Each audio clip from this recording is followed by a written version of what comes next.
Hello ladies and gentlemen, and welcome back to the channel, and welcome back to another list video where we are taking a look at 10 saves you should probably try ready for the full game release of FM22.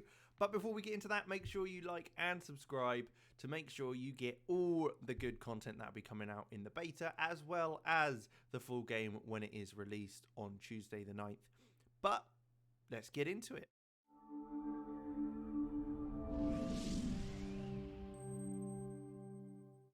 Okay, so this is the first team to go with, and that's Barcelona. We are doing this in our beta save, in fact, following our sacking from Southampton.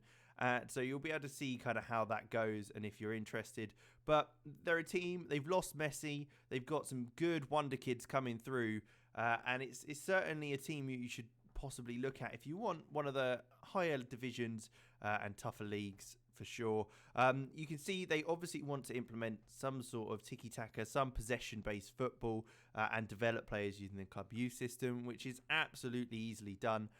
They do require you to work within wage budget, as I'm sure you're aware, due to the kind of financial issues they found themselves in. They do also want you to challenge for the first division title, which could be tough, to be honest. It could be a little bit of a challenge for you with the kind of squad you've got. There's a lot of injuries to start the game. You have a lot of injuries. Gerard Piqué's out, Ansu Fati, Coutinho, Garcia, Wage, Balde. They're all in trouble, let's say, to start the game. So it's certainly worth keeping an eye out for anyone you could bring in maybe on loan or anything like that. But you've got players like Pedri, a fantastic player on the ball, can play anywhere behind the front man, but I'd say best probably in that central role, with fantastic passing technique, first touch. At the age of 18, he is unbelievable. He's world class already.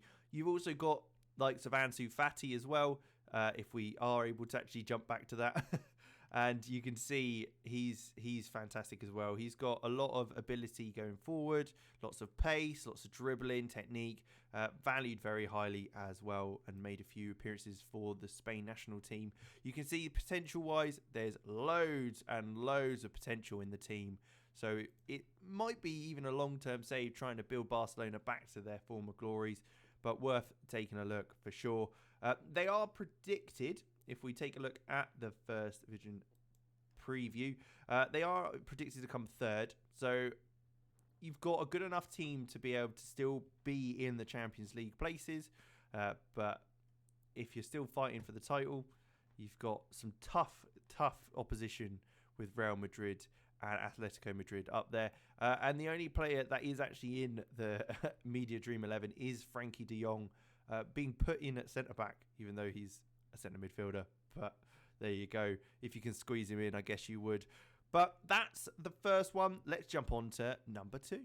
Number two is Inter Milan, a team, again, where the finances are taking place. So it's a case that with Inter Milan, they have had restrictions put in place, and that's exactly why Antonio Conte left. They won the league last season, but with losing Romelu Lukaku and Conte, they're going to be in a bit of a sticky situation, and they haven't been encouraged to sign players to fight for that title once again. Now, if we take a look at the club vision and expectations, they want to sign high reputation players, players from domestic rivals, under 19s and Italian players. So they want to stick to the Italian roots, which is fair enough. It's understandable. They want to build a new stadium, which is always very, very exciting. Maintain the club's global reputation. Again, absolutely fine. And work within wage budget, which is certainly something that connects up with the real life issue with the Chinese owners wanting to reduce costs. You've also got to finish in the top two places in Serie A, which I think should be absolutely fine to be done, and reach the final of the Italian Cup there as well. So you've got a little bit there. When it comes to the squad itself, ability-wise, you've got some great centre-backs in Skirnia and De Vrij, along with Bastoni as well, who's very young along with that. Lautaro Martinez is obviously kind of the big talisman striker now that Lukaku is gone. He's kind of left on his own.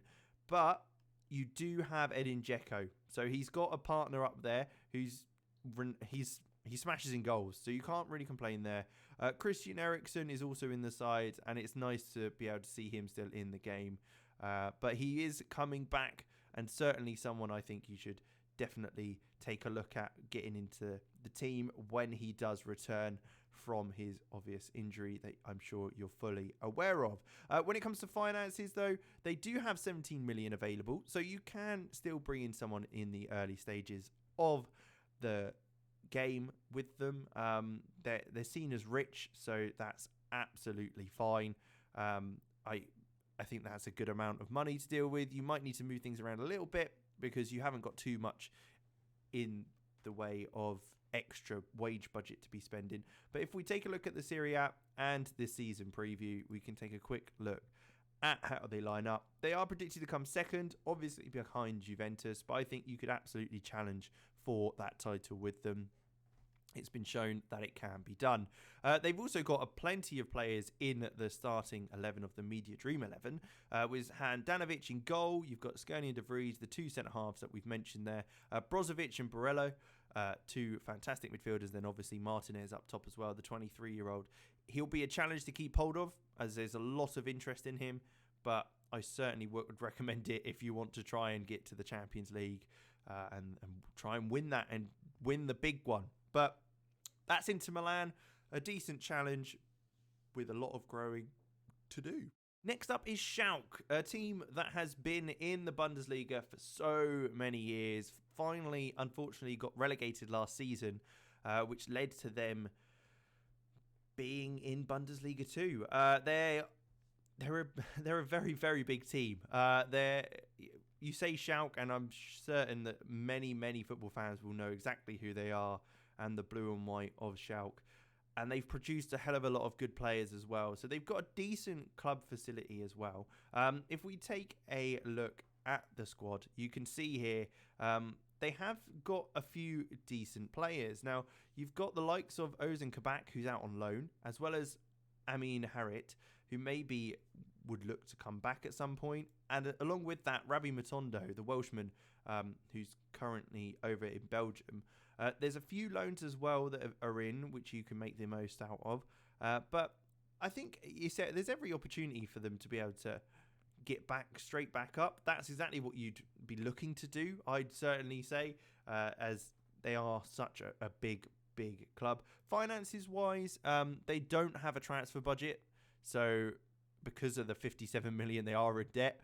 So I would recommend trying to use what you've got there. Maybe bring a loan in. You might be able to. You've got £2,000 by the looks of it, or £1,000 to bring someone in.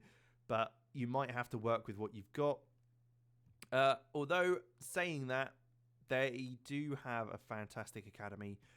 And you can see here, with these potentials here, it's quite unbelievable, really.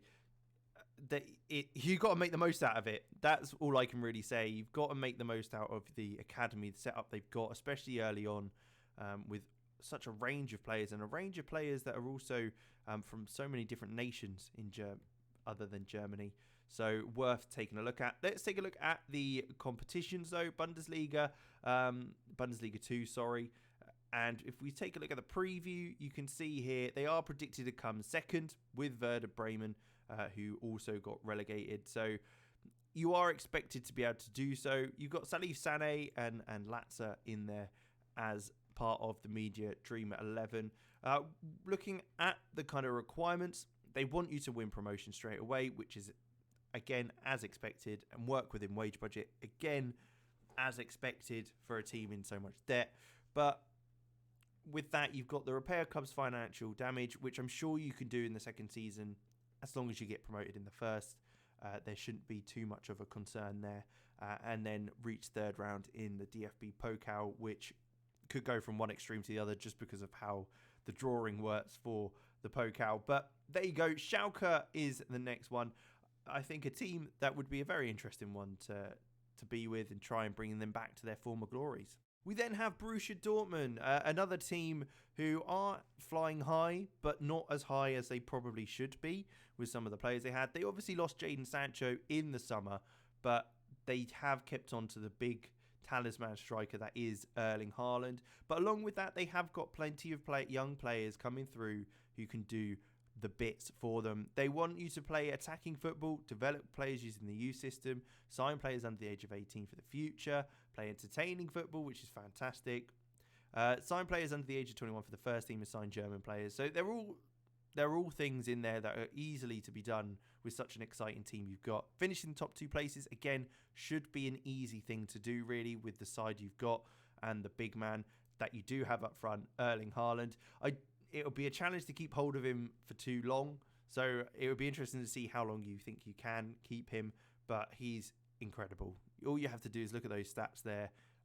And it is phenomenal stuff. Finishing 18, first touch 16. His physicals are absolutely fantastic, along with his mentals there as well. So it's good stuff. It really is. It's fantastic. You've also got experience in Marco Reus and Mats Hummels. So there's no need to go out and have to bring any of the older generations in to fill in that void of experience, as they still have that.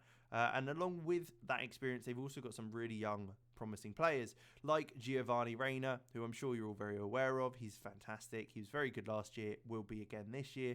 And of course, Jude Bellingham, who, again, at 17, he already looks phenomenal. He's already made 7 appearances for the England national team. He's valued at 82 to 98 million, which is quite ridiculous, really.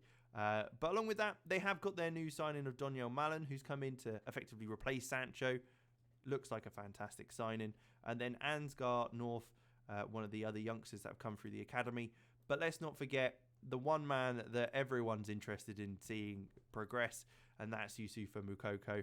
Again, a player, if you can hold on to him and Haaland up top would be a force to reckon with. Valued at 48 to 59 million at the age of 16. I think he'll do okay for the future. That's for sure. Finance-wise, you can see you have got 8 million to start the game. I'm not sure you really need to spend in any specific area. Maybe just strengthening certain parts of the pitch. Maybe a right back if you're not too fond of Meunier. But that's probably the only area that you might want to take a look at. Otherwise, in competitions, Bundesliga-wise, let's take a look at the season preview, where we can see they want to finish second, which is absolutely predicted. Hertha Berlin are predicted to come third, which is very interesting after last season, having been so close to relegation. But the amount of money they've got, they might be all right. And there's, again, probably as expected for the Media Dream 11, Bayern are absolutely overrunning it, other than Hummels at centre-back with Upamecano. So, he fits in with the Bayern team quite well, all things considered. But there you go. That is Borussia Dortmund. An interesting save to try and topple the giants of Bayern Munich. And it'll be interesting also to see how the likes of Hertha and RB Leipzig, along with Bayer Leverkusen and Wolfsburg, try and jump above you. We then have Lille, a team that won the league last season. Are you able to do it again? Top the big giants that are PSG. They want you to sign players to sell for profit, sign players under the age of 23, and work within the wage budget. I'll be honest, they're not expecting you to win the league, which is quite nice because you probably won't be able to, all things considered, with the upgrade PSG has got over the summer. But you've got Renato Sanchez, again, a player that you might not be able to hold on to for too long, along with Jonathan Ikone as well, and Jonathan Bamba, who are both very, very good. You've also got Jonathan David, so plenty of Jonathans in there that can cause some havoc and has a lot of potential along with that. There's further potential down here as well as you look at the younger players in the side that have been signed. Timothy Weahs, obviously very, very good. You've got Cheikh Niasse, Amadou Onana, and Gabriel Gudmundsson from Sweden. Burak Yilmaz might be the one player you'll be looking to replace soon. The talismanic striker at 35 years old probably needs to move on. And you've got £14 million to spend to do it. You might not be able to do it this first season. You might want to save that for something else to start with. But it's certainly worth taking a look at what's about in that first transfer window. Let's take a look at the competitions though. Ligue 1, if you can see here, the season preview. you're predicted to finish 5th. So you're not predicted to actually get into that top 4 that they want you to, although you are joint with Marseille, so it's very, very much possible. And the fact that you won the league last year, I'm sure that's got to give you something to be able to fight forward with. But there you go. Lille, can you topple the Giants of PSG once again, or is it back to normality for you and LOSC? We then have Bra, or otherwise known as Red Bull Bragantino, a team in Brazil that have been promoted. So they're in the top division now. And following that, it's a Red Bull team. That's pretty much the reason why you might be interested into it. They've got a lot of young players, and they've got a lot of young players with fantastic potential. This is a team that you could take all the way in South America to win as much as possible. Red Bull want to take over the world. I don't put it past them doing so with a team like this. Yeah, it's also worth just taking a look for your other saves to see if there's any players that you could nick from them, because there are some very, very nice players, Arta being one of them, who's already wanted by Leeds in the Premier League.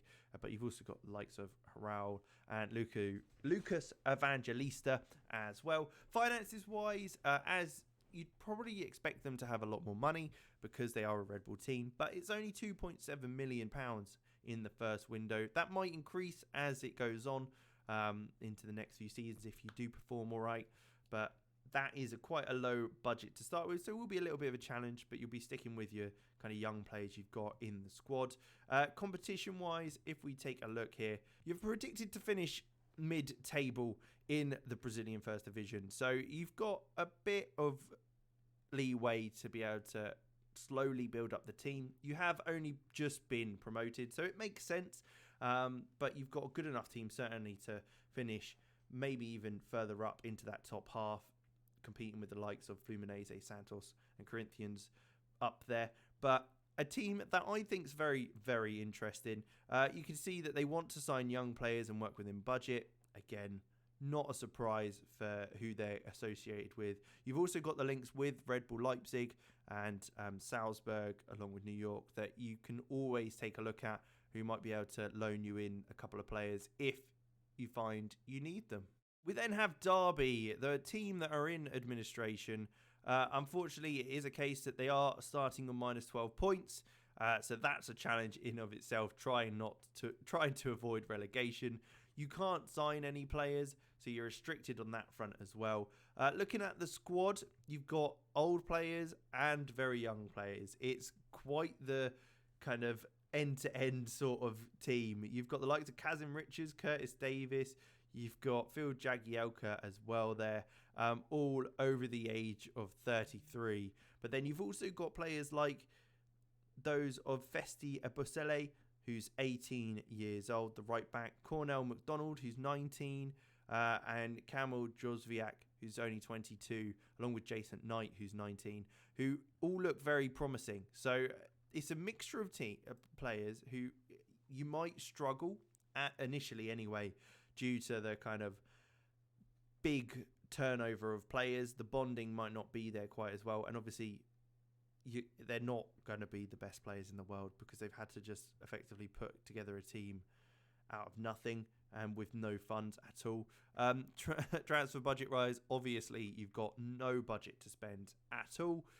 In regards to what they're looking for, develop players using the youth system because you can't spend any money, work within wage budget because you can't spend any money, and of course fight bravely against relegation isn't a surprise. They're looking to sell the club as well, so it might be interesting to see who comes in to buy it. You could end up with a windfall of huge amounts of money, just like Newcastle did, and then ultimately becoming the biggest team in the world. So it's one of those risks you'd have to take. But if we take a quick look at the Sky Bet Championship, obviously a 12-point deduction does suggest that you will be rock bottom, and that's where you're predicted to come. If you can beat that, good on you, because it'll be a tough challenge with the likes of such big teams up the top like Bournemouth, Fulham, West Brom, Sheffield United, and the likes of the Welsh teams in there as well. We then have Deadpool's Wrexham, a team that will be spending money. absolutely will be spending money. They will want to fly up the leagues. They've got a good sponsor in TikTok now, so I'm sure that they've got a good amount of income. They've got some good players as well. Paul Mullin and James Jones, the ones that really stand out. But with the likes of Aaron Hayden and Ben Tozer in there as well, you've got a few seasons left in them, along with a young bright spark of Bryce, Hosanna, and Harry Lennon in there as well. So you've got a good squad to start with. You've got a few players who you could probably look to get out on loan as well, who maybe aren't quite up to scratch, but otherwise looking very good. They want you to play entertaining football, which is favoured, but not that important. I think just getting promoted would be a fantastic result. They want to get to the League 2 by the end of next season. So you've only got 2 seasons really to get the team ready to go up. But by looking at the competition and the preview for it, you are predicted to come second. So there's every reason why you can get promoted in that first season. If not, the second should be reasonable enough.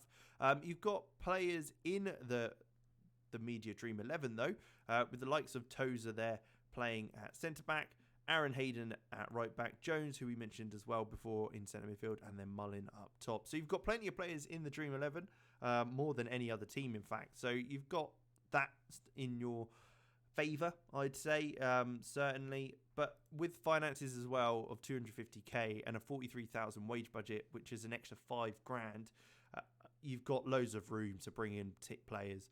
I mean, that's a lot of money to be spending in the National League, and I'm sure you can fly up the leagues with Deadpool as your boss and hopefully see how that goes. I mean, one really cool thing is that he is, in fact, in the game, both Ryan Reynolds and Robert McElhenney in there, Canadian and USA.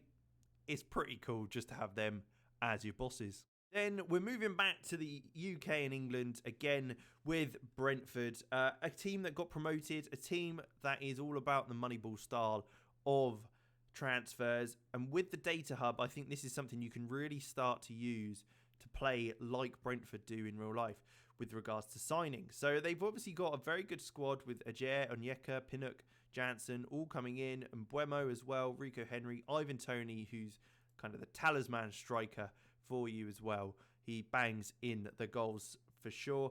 But when it comes to the actual targets for the team, they want you to play attacking and possession football, which is entertaining as well, which is great. And then sign players from lower levels of the domestic game. And that is one that you'll really need to take in a look at with the data hub and all those other stats you can use when it comes to players. They want you to fight bravely against relegation, so they're kind of expecting you to go down. But I think you absolutely can stay up with Brentford. I think they've got such a good kind of base to work from with 12 million budget as well, and 50k in wages still to spend. You can still make improvements to the team before the season begins. And along with that, you've also, if we take a look at the season preview, they are predicted to come bottom, but I think that's very, very harsh. I think they should certainly be higher up here, with the likes of maybe even Southampton, Burnley being lower down in that relegation battle. And they've shown it in real life this season that they can do wonders with the squad. And finally, the one I'm sure you're expecting to see at some point is the Newcastle United. It's one of those saves which I'm sure everyone will have a go with at some point, and there's good reason to. With the transfer budget of £200 million to start with, and a whopping £600,000 worth of wages to spend, you can revamp the squad completely in the first season.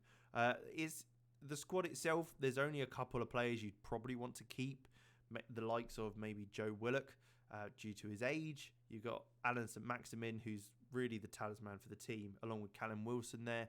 They're probably the boys you'd want to hold on to, and maybe the likes of Sean and Matt Longstaff, just because of their connection to Newcastle. Otherwise, you want to be spending that money to get that team to the top as quick as possible.